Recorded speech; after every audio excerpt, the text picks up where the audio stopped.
Riņķi, trīsstūri vai taisnstūri zīmējot uz papīra, mēs zīmējam plaknē divās dimensijās 2D, bet telpiskie ķermeņi ir trīsdimensiju objekti, kurus var aprakstīt ar 3 galvenajiem parametriem – garumu, platumu un augstumu.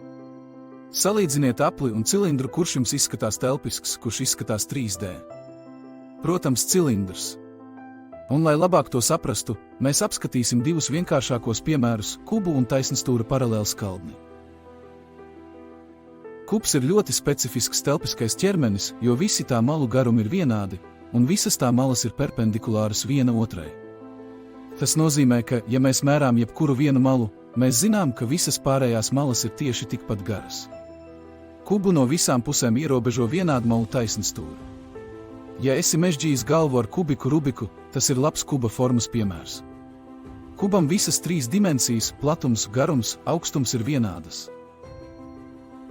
Taisnstūra paralēlskaldnis ir mazliet sarežģītāks telpisks ķermenis, bet to joprojām var aprakstīt ar garumu, platumu un augstumu.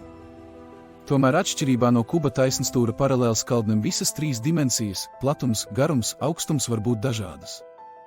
Tieši tas atšķir paralēlskaldni no kuba, jo tas var būt garāks vai plānāks un tā malu garumi var būt dažādi.